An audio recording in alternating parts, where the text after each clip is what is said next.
Mais vous avez la capacité, et votre esprit conscient rejette cette idée. Chassez-la de votre esprit. Se demander pourquoi vous ne pouvez pas faire quelque chose ne vous apportera jamais rien de bon. Et continuez à penser, jusqu'à ce que vous commenciez à penser à la façon dont vous pouvez le faire, et le chemin vous sera montré. Elle se présente sous la forme d'images, dans notre esprit.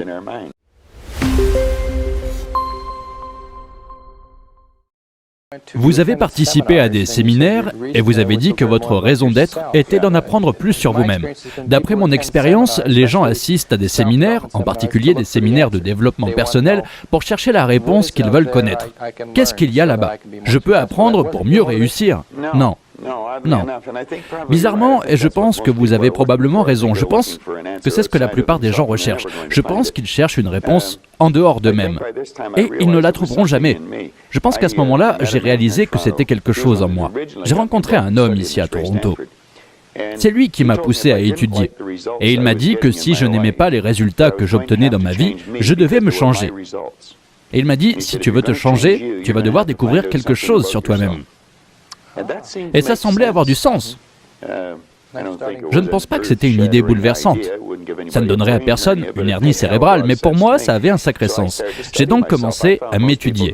J'ai découvert que la plupart des gens ne savent pas qui ils sont. Je veux dire, je connais mon nom, je connais mon âge.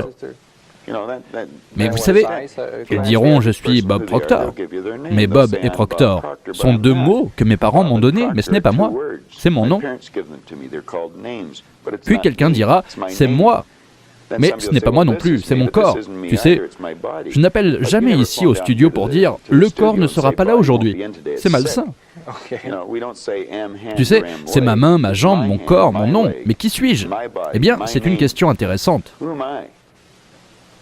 Et je crois que si une personne commence à l'étudier et à chercher la réponse, elle la trouvera.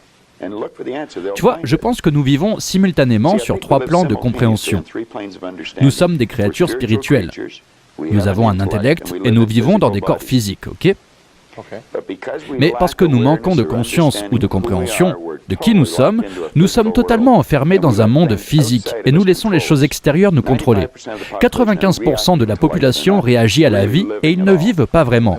Et diriez-vous que c'est l'un des obstacles à la réussite? Oh, il n'y a aucun doute là-dessus. Je pense qu'il y a deux barrières. Le succès est un drôle de mot. Nightingale en avait une excellente définition. Il a dit « Une personne réussit si elle sait où elle est et où elle va et si elle avance progressivement dans cette direction. » Il disait que le succès était la réalisation progressive d'un idéal valable. Tous ceux qui ont un objectif et qui l'atteignent ont du succès. La plupart des gens pensent que l'on réussit si on a beaucoup d'argent. Souvent, on a beaucoup d'argent si on a du succès, mais ce n'est pas le cas. Je ne dirais pas que Mère Teresa a beaucoup d'argent, mais c'est une femme qui a plutôt bien réussi. Donc, cette barrière au succès, eh bien, il y en a quelques-unes. Je pense qu'il y a deux barrières. La première est notre conditionnement.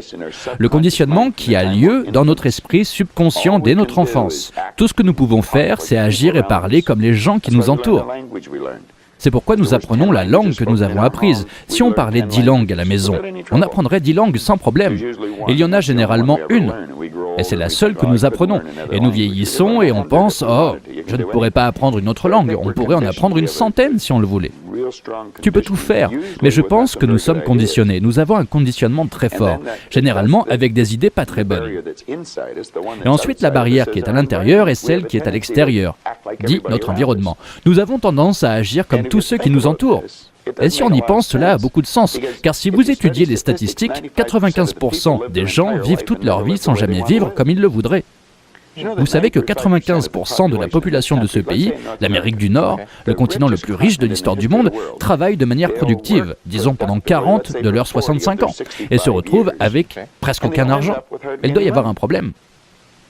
5% des personnes finissent par être financièrement à l'aise ou indépendantes. En fait, je pense que c'est une idée assez excitante parce que vous voyez l'idée derrière ça est que n'importe qui peut gagner n'importe quoi.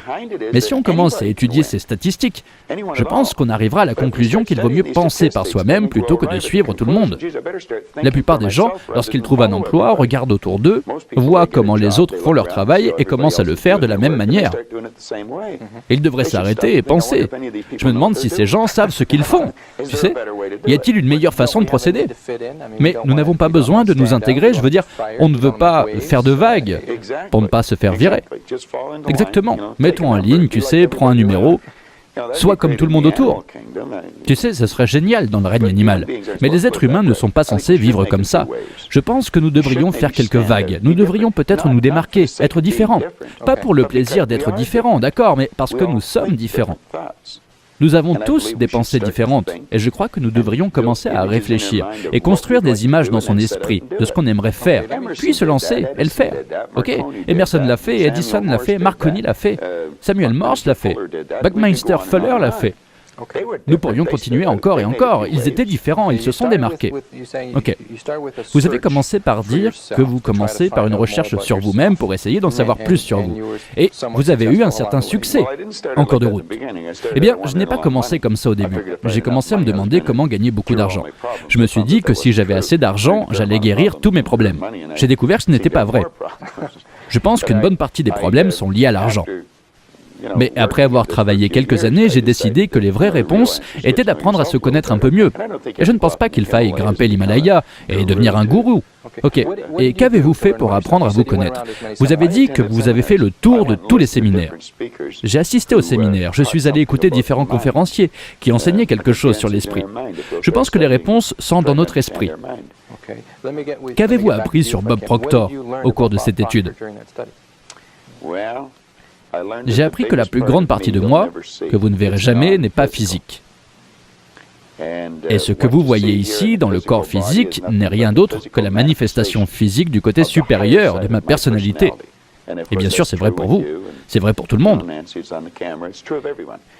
Et ce que nous devons étudier, je pense, c'est comment fonctionne cette partie non physique de mon esprit. Que se passe-t-il quand je pense? D'où viennent les pensées? Comment cette chaise a-t-elle été construite? Quelqu'un a dû penser que les pensées sont partout. Et nous attirons des pensées dans notre esprit et nous construisons des images ou des tableaux dans notre esprit. Ok? C'est ce que nous voulons comprendre. C'est que c'est un côté non physique de lui-même qui a fait ça. Si je peux construire une image de quelque chose dans mon esprit, je suis tout à fait capable d'en construire une réplique physique dans mon monde. Ainsi, si je me construis une image de moi en tant que personne heureuse et détendue, je peux vivre comme ça. Si je me construis une image de moi en tant que personne prospère, je peux devenir prospère. Donc si nous pensons riches, nous serons riches. Absolument. Ceux d'entre nous qui voudraient acquérir plus d'argent ou de bonheur ou autre, nous voyons le succès, et ceux d'entre nous qui veulent atteindre les objectifs qu'ils se sont fixés le font d'abord en faisant cette première chose, s'asseoir et décider ce que l'on veut. Si c'est de l'argent, tu veux combien d'argent? Beaucoup d'argent. Il faut être précis. Alors vous écrivez sur une carte ce que vous voulez exactement, et vous gardez cette carte sur vous, et vous la lisez souvent. C'est ce que j'ai appris dans ce livre, Think and Grow Rich. Et c'est ce que j'enseigne dans les séminaires. Je vais apprendre aux gens à se fixer des objectifs. Mais vous décidez exactement ce que vous voulez et ensuite vous commencez à penser que des pensées vont vous venir à l'esprit pour expliquer pourquoi vous ne pouvez pas l'obtenir. Mais vous avez la capacité et votre esprit conscient rejette cette idée. Chassez-la de votre esprit. Se demander pourquoi vous ne pouvez pas faire quelque chose ne vous apportera jamais rien de bon. Et continuez à penser jusqu'à ce que vous commenciez à penser à la façon dont vous pouvez le faire. Et le chemin vous sera montré. Elle se présente sous la forme d'images dans notre esprit. Pensez à comment vous pouvez le faire et non à pourquoi vous ne pouvez pas. Ok, donc première étape, réfléchir à la manière dont on peut s'y prendre pour atteindre les objectifs. Exactement. Et pensez à la façon dont vous pouvez maintenant dire qu'avant de vous lancer, vous devriez prendre un bon livre et commencer à l'étudier. Choisissez la personne qui fait déjà quelque chose que vous aimeriez faire. Apprenez à connaître cette personne. Demandez conseil aux experts. Ne demandez pas à la personne à côté de chez vous, votre mère, votre père, votre frère, ou les types qui travaillent à côté de vous, car ils ne savent pas forcément tout ça. Il ne sert à rien de demander à une personne comment gagner beaucoup d'argent si elle ne gagne que 10 000 par an. Elle ne le sait pas. Ils savaient qu'ils allaient probablement gagner beaucoup d'argent. C'est comme ne va pas chez un médecin malade si tu veux être en bonne santé. Ok, donc tu trouves quelqu'un à qui demander conseil, tu te procures un très bon livre, tu te plonges dans ce livre et tu commences à l'étudier. Celui-ci ressemble à une Bible, tu sais, mais il s'agit du livre de Napoleon Hill, Think and Grow Rich. Je le lis depuis 23 ans maintenant. et je vais peut-être le lire pendant encore 23 ans, j'espère. Je prends un autre bon livre que j'ai apporté ici aujourd'hui. Cela s'appelle « Le pouvoir de votre esprit subconscient ». Je pourrais recevoir une commission pour avoir vendu ça. L'auteur est mort maintenant, il est parti depuis quelques années. Mais le docteur Joseph Murphy a écrit ce livre, Le pouvoir de votre subconscient. Et c'est probablement l'un des meilleurs livres que vous ne trouverez jamais, car vous allez apprendre quelque chose sur votre esprit en lisant ce livre. Ok, maintenant je lis beaucoup de livres, j'ai probablement $1 million dans ma bibliothèque à la maison, mais Think and Grow Rich est celui que j'emmène partout. Où est l'intérêt pour toi de relire ce livre tout le temps? Je pourrais probablement le réciter mot pour mot, mais le secret, c'est que j'ai lu une fois dans un livre, quand vous lisez un bon livre pour la deuxième fois, vous ne voyez pas quelque chose que vous n'aviez pas vu avant. Vous voyez quelque chose en vous qui n'était pas là avant. Quand je lis ça, je crée une plus grande conscience. Permettez-moi de vous lire un passage, ok? Selon M. Hill, le chaînon manquant de tous les systèmes d'éducation connus aujourd'hui peut être trouvé dans l'incapacité des établissements d'enseignement à enseigner aux étudiants comment organiser et utiliser les connaissances après les avoir acquises. Il a poursuivi en disant que nous devrions comprendre la véritable signification du mot « éduquer ».